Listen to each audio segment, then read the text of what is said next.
Study Session 5, Theories of Personality Development. Introduction. In the previous study session, we defined personality in various ways. We described its sources and types. In this study session, you will be exposed to different theories of personality, attributes, and their implications. Learning outcomes. When you have studied this study session, you should be able to 1. Define and use correctly the term theory. 2. Highlight at least 2 functions of theory. 3. Use at least 2 theories to explain personality development. Concept of theory.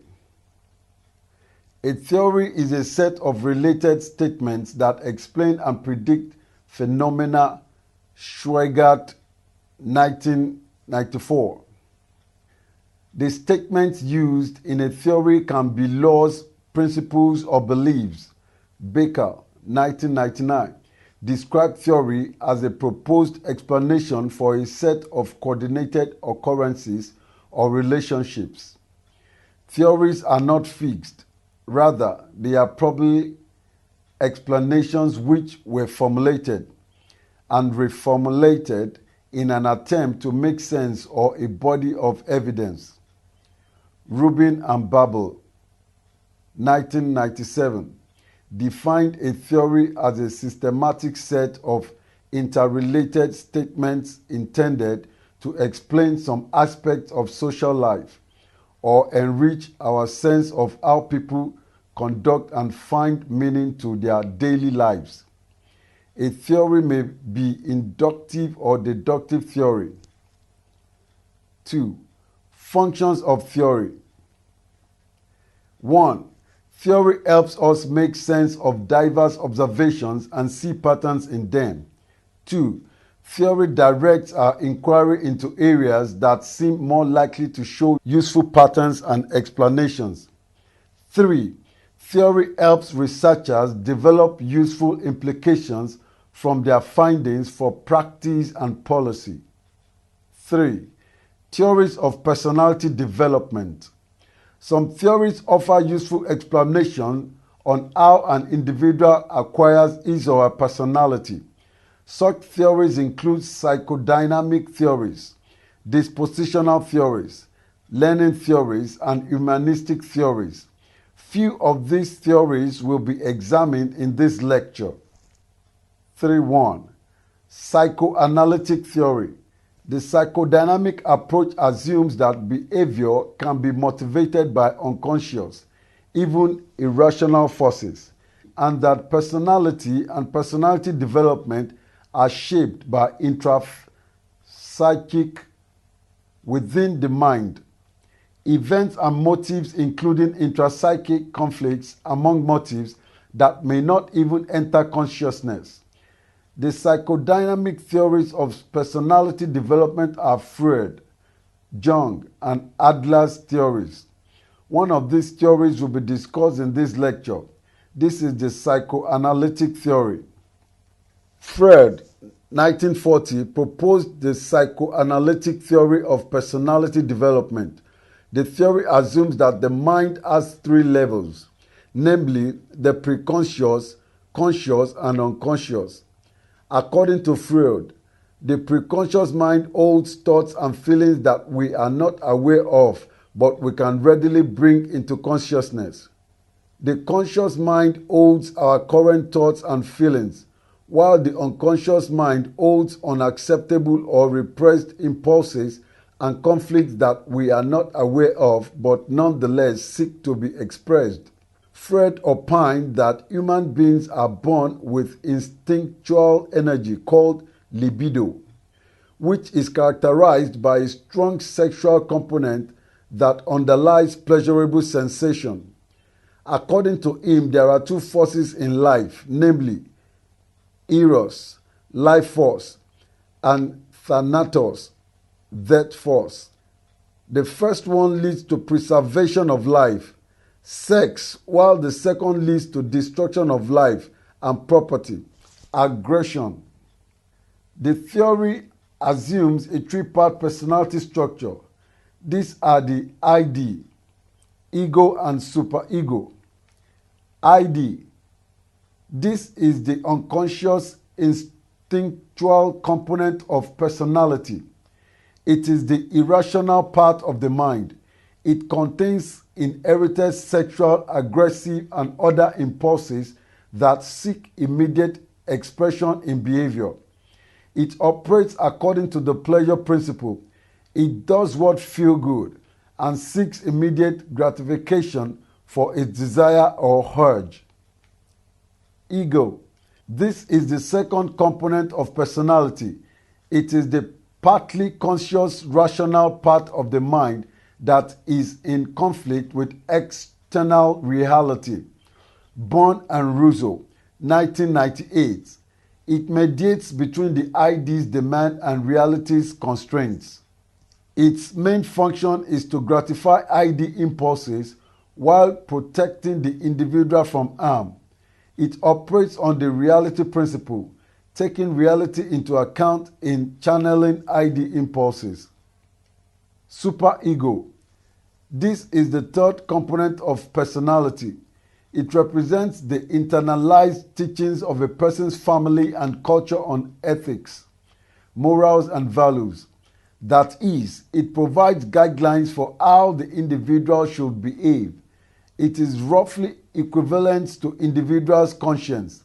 Feelings of guilt result from not yielding to the superego demands.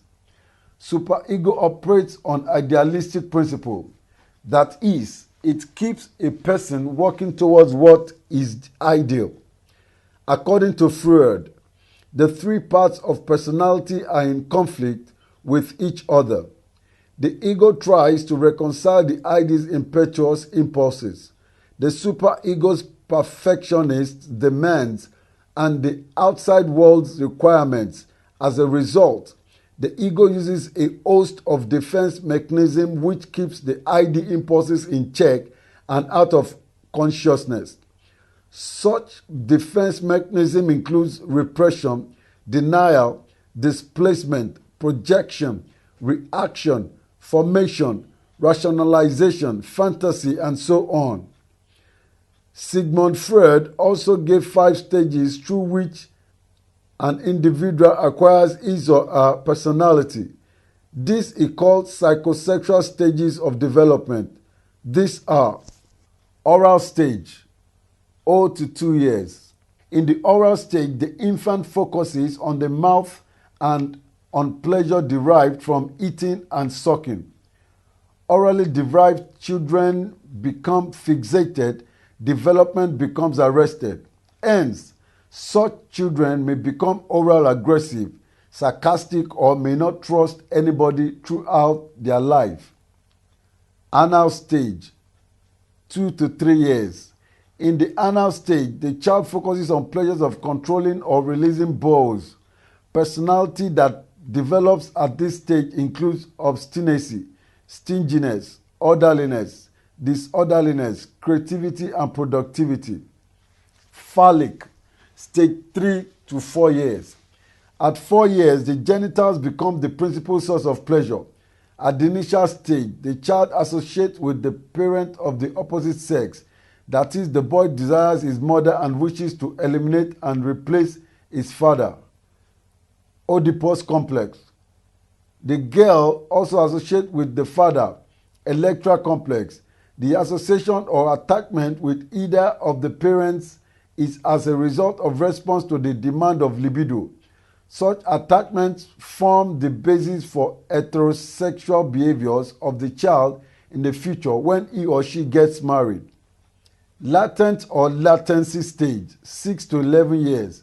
At this stage, sexuality is on hold and therefore libidinal energy is not focused on a specific area of the body. There is temporary repression of sexual interest, and pleasure is derived from the external world, peer interactions. The child at this stage is of school age and therefore more curious and acquires knowledge from the peer group in school. Genital stage, 12 to 15 years. This last through the adult years pleasure in again focused in the genital area, but the individual seeks more than self-satisfaction that is typical of the phallic stage. At this stage, the child is fond of heterosexual behavior, having interest in opposite sex. The theory helps us to understand that the behavior of individuals, clients, or patients may be unconsciously motivated or expressed. They may also engage in different defense mechanisms which they may need to be helped over. 2. Alport's trait theory. This is one of the dispositional approaches to the development of human personality. Dispositional theories assume that we have enduring and dominant personal qualities called dispositions that lead us to behave in certain ways and not others. Winter, 1996. Such dispositions are traits, temperaments, habits, motives, goals, attitudes, values, and cognitions.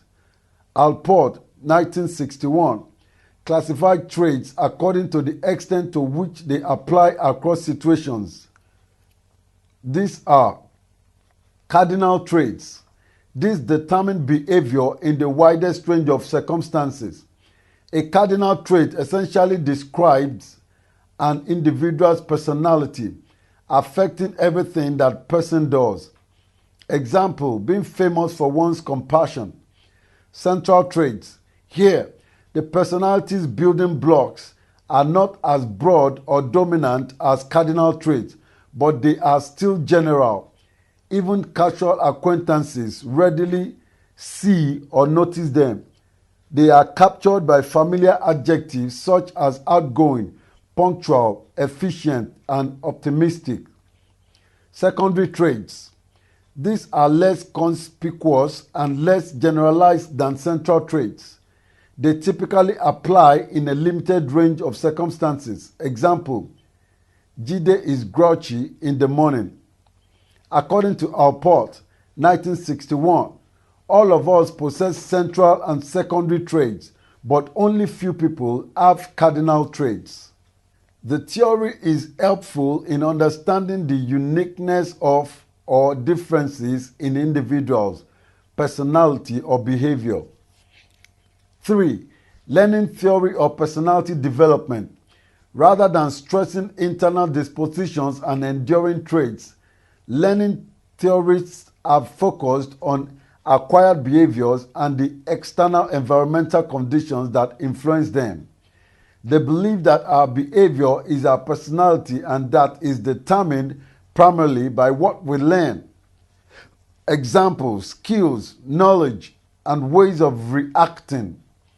According to them, personality differences among people come about because each person has learned different skills, knowledge, and behaviors. One of the learning theories that will be examined in this lecture is the Skinner's theory of personality. The theory was proposed by B.F. Skinner in 1938. He believed that learned behavior could explain all human behavior and personality. The theory holds that any behavior that is reinforced is capable of being repeated. That is, repeated pairing of particular behavior with particular consequences leads to consistencies in behavior across situations, personality. For example, if whining repeatedly produces the consequence of parental attention, a positive reinforcer for the child will develop a whining personality.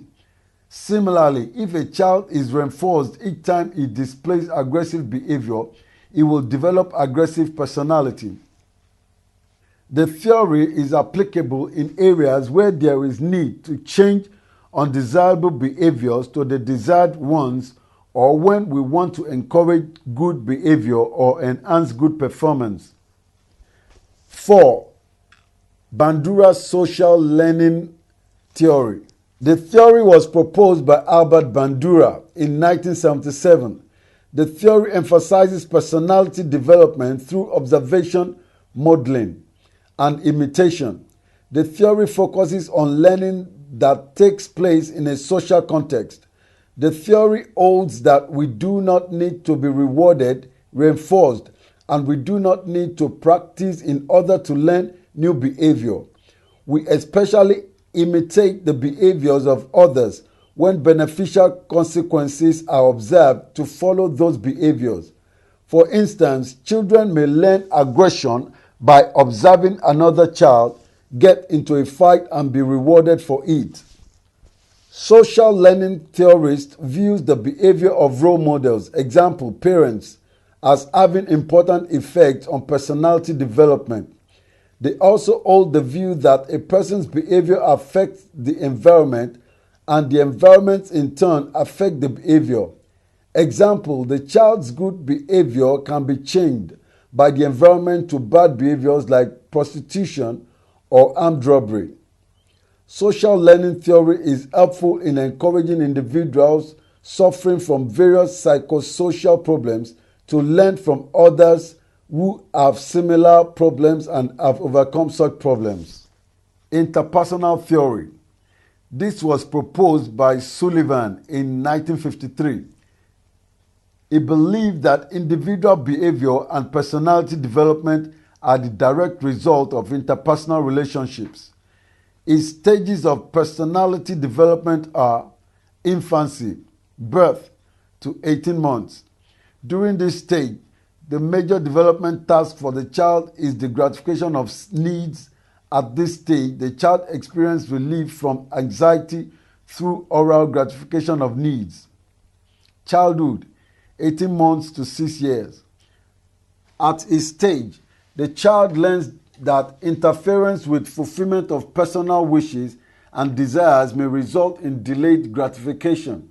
He or she also learns to accept this and feel comfortable with it, recognizing that delayed gratification often results in parental approval, a more lasting type of reward. Juvenile, 6 to 9 years. At this stage, the major task for the child is formation of satisfactory relationships with peer groups. This is accomplished through competition, cooperation, and compromise. Pre-adolescence, 9 to 12 years. This is the stage when the child learns how to develop satisfactory relationships with persons of same sex. One's ability to collaborate with and show love and affection for another person begins at this stage. Early adolescence, 12 to 14 years. During early adolescence, the child struggles with developing a sense of identity, separate and independent from the parents. The major task at this stage is the formation of satisfactory relationships with members of the opposite sex. Late adolescence, 14 to 21 years.